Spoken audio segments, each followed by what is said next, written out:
अस्सलाम वालेकुम। आज हम ऑक्सफोर्ड मॉडर्न इंग्लिश बुक 4 का एक लेसन देखने जा रहे हैं जिसका नाम है दी वीपिंग प्रिंसेस पार्ट 2। इसका पार्ट 1 हम देख चुके हैं और अब पार्ट 2 देखेंगे। इसकी वीडियो ऑलरेडी मौजूद है, तो आप चाहें तो वो सर्च कर सकते हैं। बाकी प्लेलिस्ट पे जाके आप देख लेंगे अगर बुक 4 की, तो सारी वीडियोज़ जो सारे चैप्टर्स बुक 4 के हुए हैं वो आपको वहाँ देखे ही जाएंगे। तो इसमें पहले क्या हुआ था कि एक लड़का था आसिम, जो कि संडे का दिन था, खेलने का सोच रहा था। उसके दोस्त ने आना था लेकिन बारिश हो गई, फिर उसके अंकल आ गए। अंकल ने उसको उनके घर में नाश्ता करने आए थे, उसको एक एल्बम दी थी स्टैम्प्स की, और उन्होंने कहानी सुनाई थी कि कुछ एल्बम्स बड़े रेयर होते हैं, कुछ स्टैम्प्स बड़े रेयर होते हैं। मैं अपने बचपन में स्टैम्प्स कलेक्ट करता था, अब इन स्टैम्प्स को कोई लेने वाला नहीं है, तुम रख लो। और रेयर रेयर स्टैम्प्स भी मिल सकते हैं। उन रेयर स्टैम्प्स में से एक रेयर स्टैम्प की उन्होंने कहानी सुनाई थी वीपिंग प्रिंसेस की, कि जो एक स्टैम्प था जो गलती से प्रिंट हो गया था, उसकी वजह से वो लोगों में बड़ा प्रेशसली मशहूर हो गया था। ठीक है ना, वो सारी कहानी वहाँ मौजूद है, तो आप देख लीजिएगा। हम उसका पार्ट 2 देख रहे हैं, तो आगे से देखते हैं कहानी कैसे आगे बढ़ती है। Asim ran straight up to his room. He was very excited. Asim भागता हुआ सीधा अपने कमरे में गया। वो बड़ा ही एक्साइटेड था, बड़ा एक्साइटमेंट फील कर रहा था, बड़ा पुरजोश था जी वो। He open the metal box and emptied the stamps on the floor. उसने वो मेटल का बॉक्स खोला और जो भी स्टैम्प्स उसमें मौजूद थे वो ज़मीन पे खाली कर दिए। With the album beside him, Asim began to sort out all these stamps.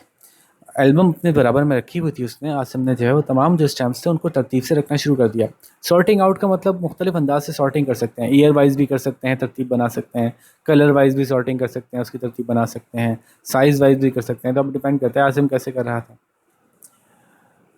It was raining hard. काफ़ी तेज़ बारिश हो रही थी। Asim heard the front door bang and jump up to look out of the window.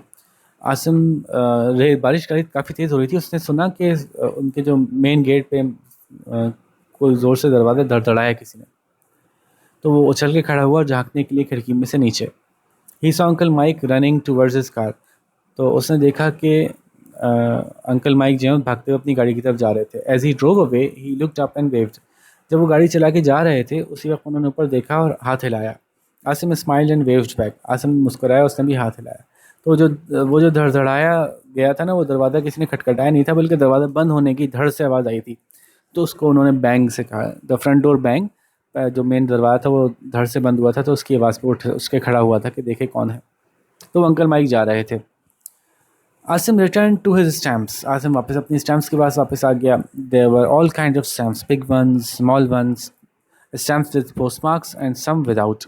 हर तरह के stamps मौजूद थे, बड़े भी थे, छोटे भी थे। कुछ ऐसे थे जिसपे पोस्ट मार्क्स लगे थे। जब ख़त पोस्ट करने के लिए स्टैम्प लगाया जाता है ना, और वो पोस्ट ऑफिस जाता है वो स्टैम्प, तो फिर उसके ऊपर निशान स्टैम्प लगाई जाती है एक और, ये बताने के लिए कि ये इस्तेमाल हो गया है। और कुछ ऐसे थे जो उसके बगैर थे, सम विदाउट। कुछ पे पोस्ट मार्क्स मार्क्स नहीं लगे हुए थे। यानी वो ऐसे स्टैम्प्स जो ख़रीदे गए थे लेकिन वो एनवेलप पे चिपकाए नहीं गए थे, बल्कि एनवेलप के अंदर डाल के भेजे गए थे उसको तोहफे के तौर पे अंकल माइक को। There were stamps with pictures of people's faces and some of birds and animals. कुछ स्टैम्प्स थे जिन पे लोगों की तस्वीरें थी, चेहरे की तस्वीरें थी, और कुछ पे परिंदों की या जानवरों की थी।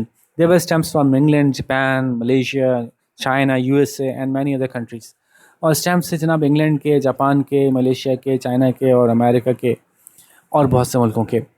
There were some stamps from countries that Asim had never even heard of. और कुछ स्टैम्प्स तो ऐसे थे जो ऐसे मुल्कों के थे जिनका आसिम ने कभी नाम भी नहीं सुना था। But he was not looking very, but he was not looking very carefully at the stamps because all he could think was the weeping princess. लेकिन अभी वो स्टैम्प्स को बहुत गौर से नहीं देख पा रहा था, क्योंकि अभी उसके जहन में जो चल रहा था ना वो सिर्फ एक ही बात थी, और वो थी वीपिंग प्रिंसेस की कहानी। When he had sorted the stamps into small piles on the floor, he got some envelopes. जब उसने तरतीब से रख दिया स्टैम्प्स को, और मुख्तलिफ ढेरियों बना बना के कि ये छोटे स्टैम्प्स हैं, बड़े स्टैम्प्स हैं, या नए हैं, पुराने वगैरह वगैरह, तो वो फिर कुछ लिफाफे भी ले आया। On each envelope he neatly wrote the name of a country and then put the stamps of that country in. तो अब पता चल गया कि उसने तरतीब कैसे दी। उसने मुल्कों के हिसाब से स्टैम्प्स को तरतीब दिया। तो हर लिफाफे पर उसने सफाई से उस मुल्क का नाम लिखा, और फिर वो स्टैम्प्स जो उस मुल्क के थे वो उस लिफाफे में डाल दिए। The ones he didn't know he put in a large brown envelope and on it he wrote ask Uncle Mike. और जिन स्टैम्प्स के बारे में उसको नहीं पता था कि किस मुल्क के हैं, उसने एक बड़े से ब्राउन कलर के लिफाफे में डाला और ऊपर लिख दिया कि अंकल माइक से पूछना है, यानी कि किस मुल्क के हैं उनसे पूछूंगा, फिर वापस इनको किसी दूसरे लिफाफे में डालूंगा। At lunch time his father asked, how did you get on with your stamps this morning. दोपहर के खाने के वक्त उनके अब्बू ने पूछा कि कैसा रहा तुम्हारा अपने स्टैम्प्स के साथ ये सुबह का वक्त। Did you find any interesting ones, क्या तुम्हें कोई दिलचस्प चीज़ें मिली उनमें, कोई अच्छे वाले मिले। Oh yes replied Asim, there are lots of very interesting stamps in the box but no weeping princess. हाँ हाँ बिल्कुल, आसिम ने जवाब दिया, उसमें बहुत मज़े मज़े के बड़े दिलचस्प किस्म के स्टैम्प्स मौजूद हैं डब्बे में, लेकिन कोई वीपिंग प्रिंसेस नहीं थी। I am going to look at the album after lunch, मैं दोपहर खाने के बाद ना उस एल्बम को देखूंगा। There are lots of old envelopes at the back of the album, they have stamps on them.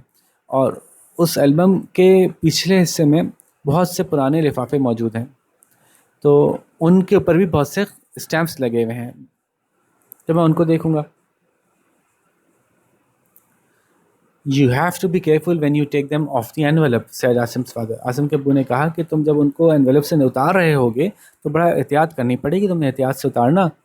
Don't pull them of, उनको खींच के मत उतारना, but leave them to soak in some water, बल्कि उनको थोड़ा सा पानी में डुबो के छोड़ देना लिफाफे के उस हिस्से को।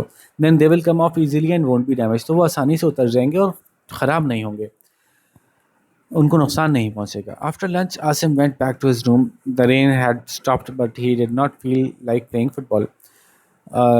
दोपहर खाने के बाद आसिम वापस अपने कमरे में गया, बारिश रुक गई थी लेकिन अब उसका दिल नहीं चाह रहा था फुटबॉल खेलने का। Anyways the ground would be very wet because the shower had been quite heavy, और वैसे भी जो ग्राउंड था वो काफ़ी गीला हो रहा होगा, काफ़ी वहाँ कीचड़ वीचड़ हो रही होगी क्योंकि काफ़ी तेज़ बारिश हुई थी। Asim picked up the album and turn the pages slowly, Asim ने वो एल्बम उठाई और आहिस्ता आहिस्ता पेजेस पलटने लगा।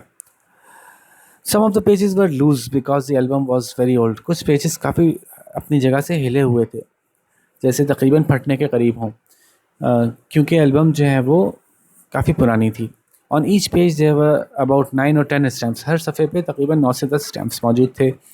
सम पेजेस हैड ओनली 2 और 3 स्टैम्प्स ऑन देम, कुछ सफ़ों पे सिर्फ 2 या 3 स्टैम्प्स ही थे। Asim soon found out that this was because they were arranged in sets, Asim को जल्दी अंदाज़ा हो गया कि ये इसलिए ऐसा था क्योंकि उन्होंने इनको तरतीब दी हुई थी कुछ सेट्स के अंदर, कुछ सेट बनाए हुए थे स्टैम्प्स के। On each page at the bottom in very neat writing there was something written about the stamps, तो हर सफ़े पर नीचे के हिस्से में बहुत अच्छी साफ़ सुथरी राइटिंग में कुछ लिखा हुआ था उन स्टैम्प्स के बारे में जिनका के सेट बनाया गया था।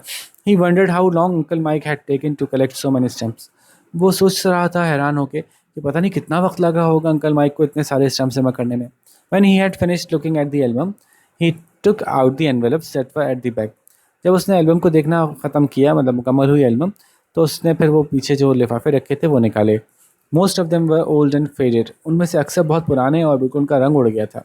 Addresses written in ink were very pale, वो जो एड्रेस लिखा हुआ था तो उनकी इंक भी बिल्कुल मिटी मिटी सी हो गई थी, धुंधली सी हो गई थी। Asim could only just read what they said, Asim बस बड़ी मुश्किल से ही पढ़ पा रहा था कि उन्होंने क्या लिखा है। कुड ओनली जस्ट रीड का मतलब हुआ बस बड़ी ही मुश्किल से पढ़ पा रहा था कि क्या लिखा है, इतना मिटी मिटी सी लिखाई थी। He could see that the envelopes were addressed to Master Michael Davidson, वो देख सकता था कि एनवेलप में जो नाम लिखा था कि किसके नाम वो ख़त आए हैं, तो वो नाम लिखा था master Michael Davidson. He wandered who he was, वो सोचने लगा ये कौन है, वो अंकल माइक ही होंगे ना, उस ज़माने में लड़के होंगे तो आमतौर पर लड़कों को मास्टर कहा जाता था, मिस्टर जो है वो साहब होते थे और मास्टर एक लड़का होता था। उनका पूरा नाम मास्टर माइकल डेविडसन, उनका ना पूरा नाम माइकल डेविडसन होगा तो इसलिए लोग उनको मास्टर माइकल डेविडसन कहते होंगे। तो वो सोचने लगा कि ये कौन है पता नहीं। Many of the envelopes had Canadian stamps on them, अक्सर काफ़ी एनवेलप्स ऐसे थे जिन पे कि कनाडा के स्टैम्प्स लगे हुए थे। Asim try to read the post marks, Asim ने कोशिश की कि पढ़ सके वो पोस्ट मार्क्स, जो एनवेलप होता है ना उसके ऊपर जो स्टैम्प लगी होती है उस पर कुछ लिखा हुआ होता है कि ये कहाँ से आया, किस डेट को आया, इस तरह की चीज़ें हो, तो उसने कोशिश की कि पढ़ सके। He suddenly had a brilliant idea, अचानक उसको एक बड़ा ही ज़बरदस्त आइडिया आया, ज़बरदस्त ख्याल आया। He went to his shelf and picked up the magnifying glass that his father had given him for his birthday. वो गया अपनी शेल्फ में और जाके उठा के लाया वो मैग्नीफाइंग ग्लास, वो जो जिससे कि चीज़ें बड़ी होकर नज़र आती हैं ना, और जो उसके अब्बू ने उसको उसकी सालगिरह में तोहफे के तौर पे दिया था। Now I will be able to see the stamps, the addresses and the post marks quite clearly, और अब मैं देख सकूँगा ये स्टैम्प्स उनके ऊपर लिखे हुए एड्रेसेस और वो जो पोस्ट मार्क्स हैं वो सारे बड़ी ही सफाई बहुत वाजे। ही सेड टू हिमसेल्फ, उसने अपने आप से कहा। He held up an envelope and looked through the magnifying glass, उसने एक एनवेलप उठाया और उस मैग्नीफाइंग ग्लास से उसको देखा। टोरंटो, ही रेड, उसने पढ़ा Toronto, that must be a Canadian village और टाउन, ये यकीनन कोई कनाडा का कोई गांव या देहात या कोई कस्बा होगा। आपको पता है ना टोरंटो तो कनाडा का एक बहुत बड़ा शहर है, तो ज़ाहिर है बच्चे को पता नहीं था तो उसने ऐसे ही अंदाज़ा लगाया। He opened the envelope and found a letter in it, उसने वो ख़त खोला, वो लिफाफा खोला, उसके अंदर एक ख़त मौजूद था। He took the letter out and just as he was going to start reading he remembered that his parent had once said to him, don't read other people's letter. He put the letter outside aside. तो he opened the envelope and found the letter in it, अच्छा ये तो पढ़ लिया था।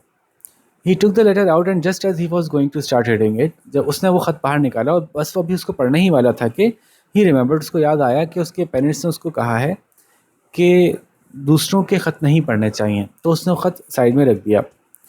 There were letters in some of the other envelopes too but Asim did not read those, ख़त मौजूद थे दूसरे एनवेलप्स में, दूसरे लिफाफों में भी, लेकिन आसिम ने वो भी नहीं पढ़े। He made a pile of letters on the floor and decided that he would give them to Uncle Mike when he saw him again. उसने एक ढेर लगा लिया, एक ढेरी सी बना ली ख़तों की, और फिर फैसला किया कि अपने फ़र्श पर, और फैसला किया कि वो अंकल माइक को दे देगा एक ख़त जब उनको दोबारा देखेगा या जब उनसे दोबारा मिलेगा। As Asif pulled out another letter, a few stamps fell onto the floor. Asim ने जब एक ख़त बाहर निकाला तो कुछ स्टैम्प ज़मीन पे गिर पड़े। He picked them up and looked at them. उसने वो उठाया और उनको देखा। Suddenly he leapt into the air shouting. अचानक से वो हवा में उछल गया चीखता हुआ, The Weeping Princess! अरे ये तो वही है Weeping Princess. He looked carefully at the stamp in his hand and then looked at it again with the magnifying glass. उसने बड़े गौर से उस स्टैम्प को देखा जो उसके हाथ में था और फिर दोबारा उसको देखा अपने मैग्नीफाइंग ग्लास के ज़रिए। Just then the door opened and his mother came into the room. उसी वक्त दरवाज़ा खुला, उसकी अम्मी जो है कमरे में दाखिल हुई। Asim, she said, are you all right? I heard you shouting. Asim तुम ठीक तो हो ना? मैंने तुम्हारी चीख सुनी थी। Look mother, said Asim, I think I have found the weeping princess. अरे अम्मी देखिए, मुझे लगता है कि मैंने weeping princess ढूंढ ली है, या मुझे weeping princess मिल गई है। His mother examined the stamp and said, I think you may be right. Perhaps Uncle Mike will be able to tell you. मुझे लगता है तुम ठीक कह रहे हो, शायद अंकल माइक ही बता सकें तुम्हें सही इस बारे में। Asim raced out of the room holding the stamp tightly. What's the matter? asked father. Asim भाग के निकला अपने कमरे से और बड़े कस के उसने स्टैम्प पकड़ा हुआ था। क्या मसला क्या है? उसके अब्बू ने पूछा। As he came stumbling down the stairs, वो तकरीबन गिरता पड़ता जब सीढ़ियों से नीचे उतरा, लड़खड़ाता हुआ। Asim did not stop but shouted as he went past, I found the princess. Asim रुका नहीं बल्कि उसने चिल्ला के कहा अपने अब्बू से जब वो उनके पास से गुजर रहा था कि मैंने प्रिंसेस ढूंढ ली है। He ran straight out of the front door and down the road. वो सीधा बाहर दरवाजे से निकला और सड़क के साथ साथ आगे जाता गया। His father shouted after him, "Don't drop her!" इसके अब्बू ने आवाज़ लगाई उसके पीछे, अरे उसको गिरा मत देना। And went back to reading the Sunday paper. और फिर वापस इतवार का अखबार पढ़ने में मसरूफ़ हो गए। Half an hour later, Asim and Uncle Mike arrived at the house in the old Austin. आधे घंटे बाद आसिम और अंकल माइक वापस आ रहे थे घर, वो पुरानी सी गाड़ी ऑस्टिन के अंदर। Asim was so excited that he did not wait.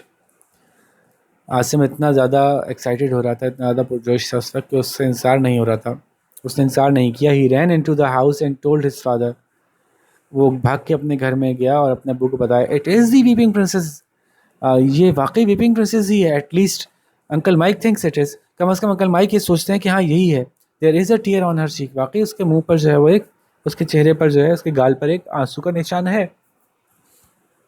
His father laughed. Now just slow down. If Uncle Mike thinks it's the weeping princess, I'm sure he's right. अच्छा बस ज़रा धीमे हो, ज़रा सब्र करो। मुझे यकीन है कि अगर अंकल माइक ये समझते हैं कि ये वीपिंग प्रिंसेस है तो ये वही होगी। When Uncle Mike came into the room, everyone was smiling. जब अंकल माइक कमरे में दाखिल हुए तो हर कोई मुस्कुरा रहा था। Uncle Mike said, I've had this stamp for all these years and I never knew. ये स्टैम्प मेरे पास इतने सालों से था, मुझे कभी पता ही ना लगा। Now that I've given the album to Asim, it belongs to him. अब जबकि मैंने एल्बम आसिम को दे दी है तो अब ये आसिम का ही है, ये आसिम को ही बिलोंग करता है, यानी अभी आसिम का ही है। I think that he should keep the stamp and I hope he finds many more rare stamps.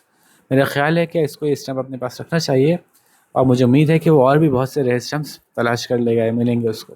Asim was overjoyed, Asim खुशी से फूला नहीं समा रहा था। He stood there with a big smile on his face, वहाँ खड़ा था, उसके मुंह पे, चेहरे पे बड़ी मुस्कुराहट थी। With one hand he held on to his mother and in the other he held a white envelope. In it was the weeping princess. एक हाथ से उसने अपनी अम्मा को पकड़ा हुआ था और दूसरे हाथ में एक सफ़ेद लिफाफा था और उसके अंदर वीपिंग प्रिंसेस मौजूद थी। ठीक है जी, तो यूं ये चैप्टर ख़त्म हुआ। बच्चे ने जो वो बिलाखिरकार उसको मिल ही गई। और क्या ऐसा नहीं हो सकता कि अंकल माइक के पास वाकई पहले से वीपिंग प्रिंसेस हो, उनको पता हो कि उनके पास है और वो आसिम को खुश करने के लिए उन्होंने सारी कहानी बनाई हो? ऐसा हो सकता है ना, मे बी। खैर, तो जी सवालों के जवाब की तरफ आते हैं। हमेशा की तरह मैं दोबारा आपको रिमाइंड करा दूं, जवाब जनाब आपने खुद लिखने हैं, क्योंकि हम चाहते हैं कि आप ये कॉन्फिडेंस गेन करें कि आप जवाब खुद लिख सकते हैं।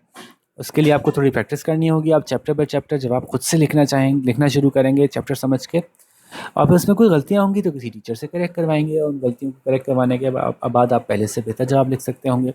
और यूँ हर चैप्टर के साथ आपकी स्किल्स इंप्रूव होती जाएंगी, यहाँ तक कि बुक ख़त्म होगी और आप इस बात के मास्टर हो जाएंगे कि आप जवाब खुद से लिख सकें। और फिर इम्तिहान में कुछ याद करके नहीं जाना पड़ेगा और आप आज़ाद हो जाएंगे, है ना? कितना मज़ा आएगा। तो चलें जी, शुरू करते हैं। What did Asim do when he went to his room? Asim ने क्या किया जब वो अपने कमरे में गया? अच्छा जी, तो आपको याद है क्या किया था आसिम ने? तो जवाब आप ऐसे शुरू करेंगे, When Asim went to his room, और फिर आगे बताएंगे उसने क्या शुरू किया था। उसने स्टैम्प्स को सॉर्टिंग शुरू कर दी थी। उसने वो डब्बा खाली किया था फ्लोर के ऊपर, और फिर स्टैम्प्स को अलग अलग ढेरियों में जमा करना शुरू कर दिया था अकॉर्डिंग टू द कंट्री, कौन सा स्टैम्प किस मुल्क का है। ठीक है, अच्छा जी, अगला सवाल है, did Asim find any stamps from China? क्या आसिम को चाइना का कोई स्टैम्प मिला था? ज़रा देखते हैं।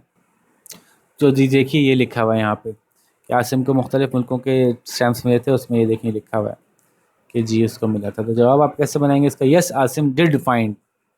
ठीक है, did Asim find any stamps from China, तो आप जवाब लिखेंगे yes Asim did find a stamp या सम स्टैम्प्स फ्रॉम चाइना। दोनों बातें सही हैं। ये तो मैंने पूरा ही जवाब बता दिया, चलो कोई नहीं, एक आध मैं पूरा भी बता दूंगा। What did Asim write on each envelope? Asim ने क्या लिखा हर लिफाफे पे? तो on each envelope Asim wrote, ऐसे करके जवाब शुरू करेंगे और फिर लिखेंगे आगे क्या कि उसने वो क्या मुल्कों के नाम लिखे थे ना, कि हर मुल्क का नाम उस लिफाफे में लिखा था। What advice did Asim's father gave him? Asim के अब्बू ने उससे क्या एडवाइस किया? तो उनके अब्बू ने कहा था ना कि जब ख़त में से वो उतारना, लिफाफे पे से वो स्टैम्प उतारना, तो एहतियात से उतारना, कहीं फट ना जाए। तो अब ये बात हम यहाँ लिखेंगे, the advice that Asim's father gave him was, चूँकि सवाल में डिड है तो आप गिव की बजाय गेव करेंगे। डिड पास्ट टेंस में होता है तो गिव की जगह आपकी वर्ब भी पास्ट टेंस में गेव हो जाएगी। ठीक है, the advice that Asim's father gave Asim was, और फिर आप जवाब लिखेंगे। आप बताएंगे कैसे लिखना है कि जी अपना जो टिकट है उसको खींच के मत उखाड़ना, बल्कि उसको पहले पानी में डुबो लेना ताकि वो आसानी से उतर आए और डैमेज ना हो।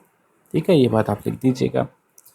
How many stamps were there on each page of the album? हर पेज पे कितने स्टैम्प्स थे?